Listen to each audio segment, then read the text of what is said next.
kita lanjut. Nama saya Pina Septiani, NPM 20. Kita mulai pemaparan materi. Pengertian instrumen evaluasi pembelajaran. Instrumen penilaian hasil belajar atau instrumen evaluasi merupakan alat ukur yang digunakan untuk mengumpulkan atau mengolah informasi mengenai pencapaian hasil belajar para peserta didik. Jenis-jenis instrumen evaluasi yaitu berupa tes atau subjektif dan objektif melalui kuis, pertanyaan, lisan maupun tulisan, dan sebagainya. Dan non-tes yaitu wawancara, kuesioner, observasi, dan sebagainya. Selanjutnya, tujuan evaluasi pembelajaran. Yang pertama yaitu ada keeping track, yaitu untuk menelusuri dan melacak proses belajar peserta didik sesuai dengan rencana pelaksanaan pembelajaran yang telah ditetapkan. Untuk itu, guru harus mengumpulkan data dan informasi dalam kurun waktu tertentu melalui berbagai jenis dan teknik penilaian untuk memperoleh gambaran tentang pencapaian kemajuan belajar peserta didik. Selanjutnya yang kedua yaitu ada checking up, yaitu untuk mengecek ketercapaian kemampuan peserta didik dalam proses belajar dan kekurangan-kekurangan peserta didik selama mengikuti proses pembelajaran. Dengan kata lain, guru perlu melakukan penilaian untuk mengetahui bagaimana dari materi yang sudah dikuasai peserta didik dan bagaimana dari materi yang belum dikuasai. Selanjutnya yaitu ada finding out, yaitu untuk mencari, menemukan, dan mendeteksi kekurangan, kesalahan, atau kelemahan peserta didik dalam proses pembelajaran sehingga guru dapat dengan cepat mencari alternatif solusinya. Yang terakhir yaitu ada summing up, yaitu untuk menyimpulkan tingkat penguasaan peserta didik terhadap kompetensi yang telah ditetapkan. Hasil penyimpulan ini dapat digunakan guru untuk menyusun laporan kemajuan belajar ke berbagai pihak yang berkepentingan. Terima kasih. Selanjutnya dilanjut oleh pemateri selanjutnya. Oke, selanjutnya dengan saya Siti Masito, NPM 12. Di sini saya akan menjelaskan tentang manfaat pengembangan instrumen evaluasi pembelajaran. Nah, adapun manfaat yang diperoleh dari pengembangan instrumen evaluasi pembelajaran ini yaitu yang pertama, dapat mengukur hasil belajar sebagai prestasi belajar. Dalam hal ini yaitu penguasaan potensi setiap siswa. Yang kedua, siswa dapat mengetahui bagaimana tindakan selanjutnya dari hasil evaluasi pembelajaran tersebut agar bisa diperbaiki lagi. Lalu yang ketiga, evaluasi proses pembelajaran menekankan pada evaluasi pengelolaan pembelajaran yang dilaksanakan oleh pembelajaran, meliputi keefektifan strategi pembelajaran yang akan dilaksanakan. Lalu yang keempat, bisa mengetahui ketercapaian kompetensi yang ditetapkan. Yang kelima, mengetahui perkembangan kemampuan siswa. Lalu yang keenam ada mengetahui kesulitan siswa. Terus yang ketujuh, memotivasi siswa untuk belajar. Nah, yang terakhir, meningkatkan kualitas pembelajaran dan menjadi bahan pertimbangan pengambilan keputusan. Baik, untuk pemaparan materi selanjutnya dilanjutkan oleh saya. Perkenalkan, nama saya Anissa Hadiani, NPM 16. Di sini saya akan menjelaskan prinsip-prinsip umum evaluasi. Yang pertama itu ada kontinuitas, yaitu evaluasi ini tidak boleh dilakukan secara insidental. Kenapa demikian? Karena pembelajaran itu sendiri adalah suatu proses yang kontinu.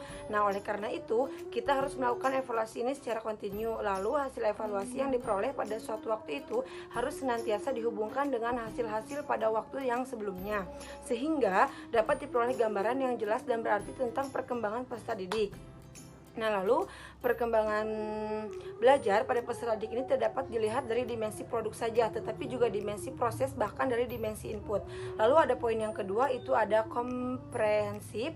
Nah, dalam melakukan evaluasi ini terhadap suatu objek, Anda harus mengambil seluruh objek itu sebagai bahan evaluasi. Misalnya objek yang diambil itu peserta didik, nah maka seluruh aspek kepribadian peserta didik itu harus dievaluasi, baik yang menyangkut kognitif, afektif maupun psikomotor. Begitu juga dengan objek-objek evaluasi yang lainnya.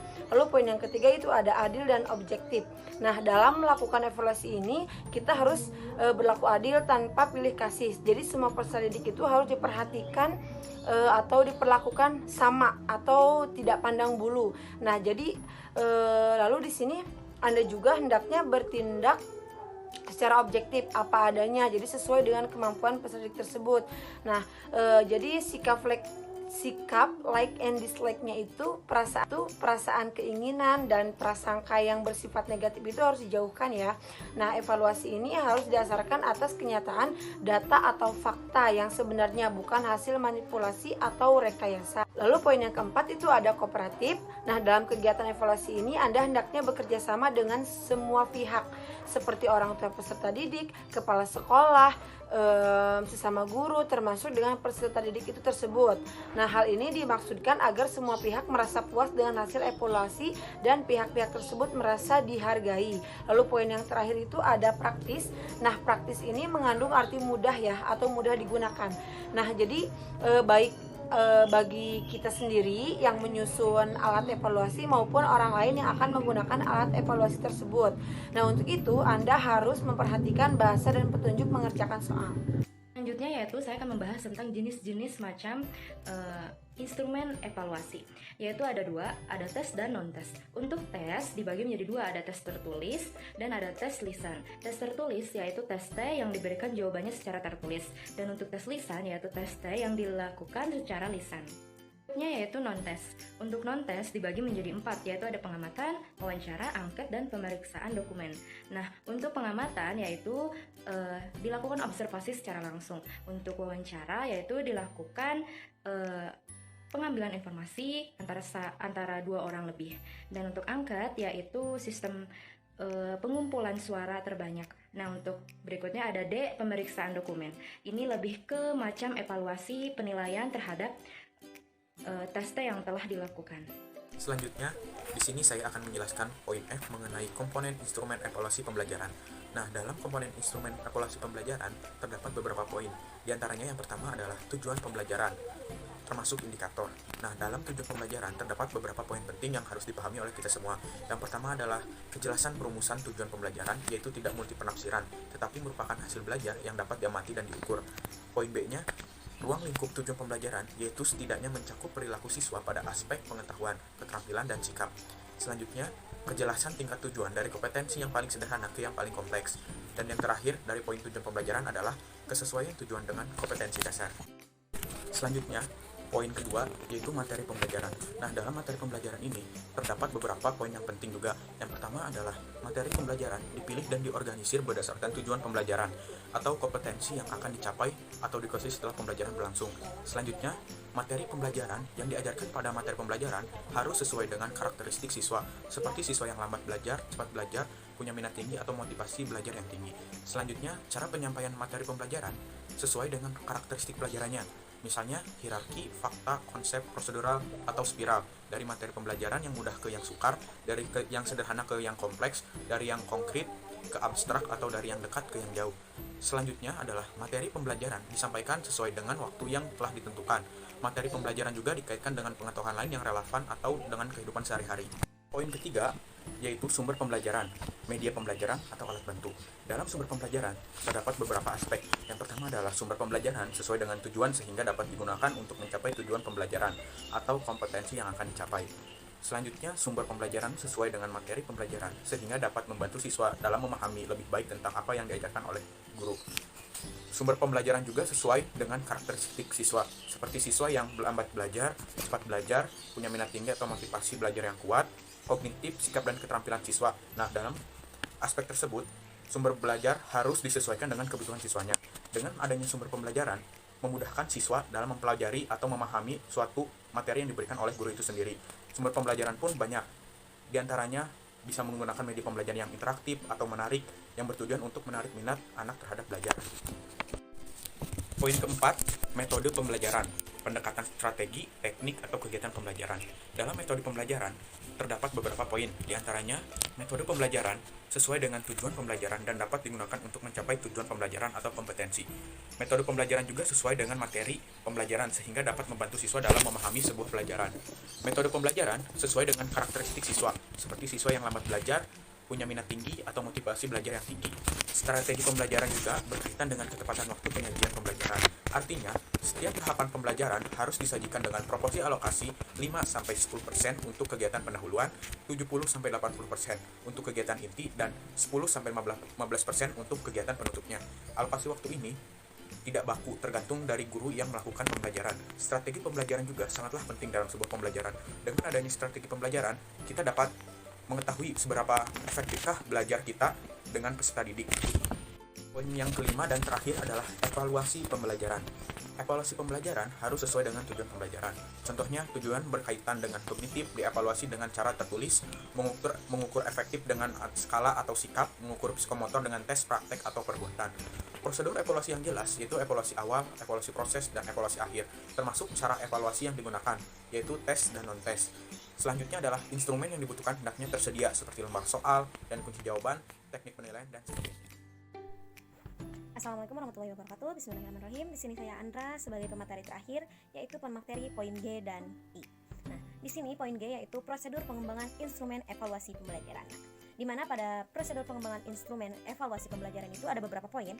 Poin yang pertama yaitu ada perencanaan evaluasi.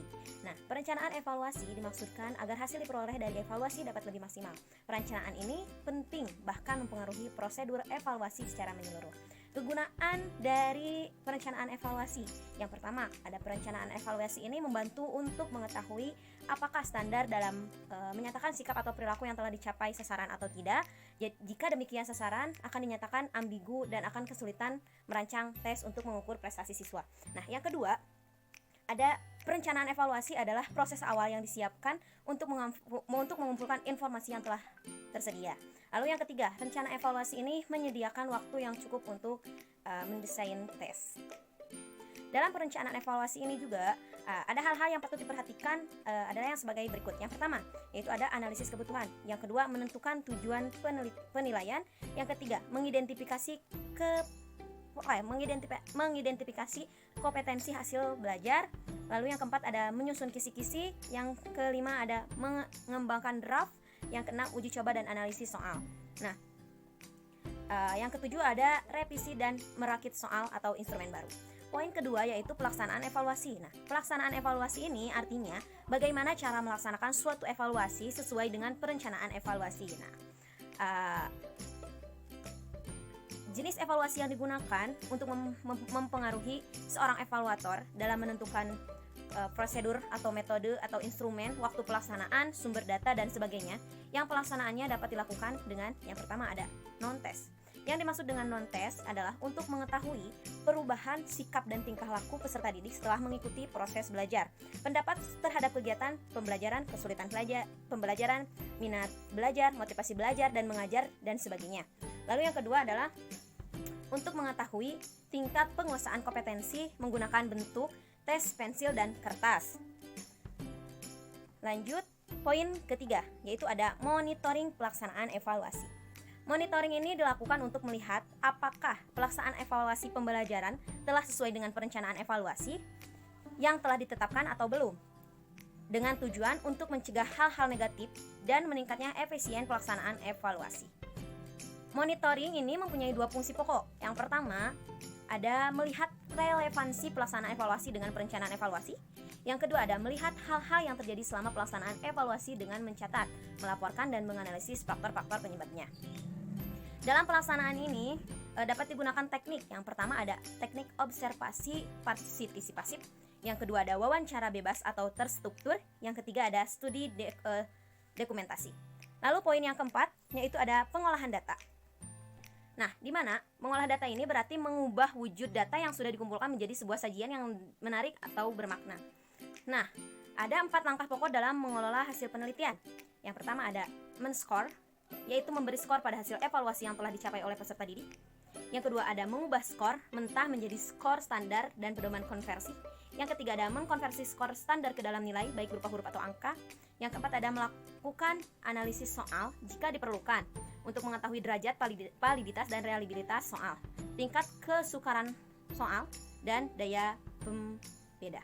Lalu poin yang kelima ada pelaporan hasil evaluasi. Laporan kemajuan belajar peserta didik merupakan sarana komunikasi antara sekolah, peserta didik, dan orang tua dalam upaya mengembangkan dan menjaga hubungan kerjasama yang harmonis. Karena oleh sebab itu, ada beberapa hal yang perlu diperhatikan. Yang pertama, konsisten dengan pelaksanaan nilai di sekolah. Yang kedua, memuat perincian hasil belajar peserta didik berdasarkan kriteria yang telah ditentukan dan dikaitkan dengan penilaian yang bermanfaat bagi perkembangan peserta didik. Yang ketiga, menjamin orang tua akan informasi permasalahan peserta didik dalam belajar. Yang keempat, mengandung berbagai cara dan strategi berkomunikasi. Yang kelima, memberikan informasi yang benar, jelas, komprehensif, dan akurat. Nah, lalu poin yang keenam ada penggunaan hasil evaluasi. Nah, salah satu penggunaan hasil evaluasi adalah laporan. Laporan yang dimaksud untuk memberikan feedback kepada semua pihak yang terlibat dalam pembelajaran, baik secara langsung maupun tidak langsung. Secara umum terdapat 5 penggunaan hasil evaluasi untuk keperluannya. Yang pertama ada laporan pertanggungjawaban, yang kedua ada seleksi, yang ketiga ada promosi, yang keempat ada diagnosa, dan yang kelima ada memprediksi masa depan peserta didik.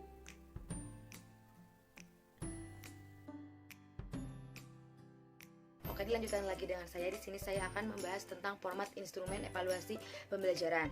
Nah, adapun poin-poin formatnya, yaitu yang pertama ada permulaan pembelajaran. Formatnya bisa efektif, kurang efektif, ataupun tidak efektif.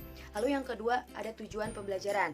Formatnya bisa diberitahukan ataupun tidak diberitahukan. Lalu yang ketiga ada pengelolaan kelasnya. Formatnya bisa kurang, cukup, baik, ataupun amat baik. Lalu yang keempat ada pendekatan pembelajaran. Formatnya bisa kurang, cukup, baik, ataupun amat baik juga. Lalu yang kelima ada keaktifan siswa di kelas. Formatnya bisa kurang, cukup, baik, ataupun amat baik. Lalu yang keenam ada penggunaan bahan ajar, sumber belajar, ataupun media pembelajaran. Formatnya sama, bisa kurang, cukup, bisa baik, ataupun amat baik. Lalu yang ketujuh ada setelah pembelajaran berakhir ataupun kesimpulan dari hasil belajar itu, formatnya bisa diberikan ataupun tidak diberikan.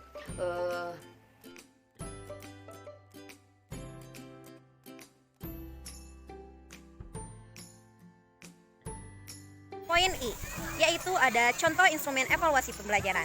Nah, contoh instrumen evaluasi pembelajaran ini dibentuk menjadi beberapa kolom.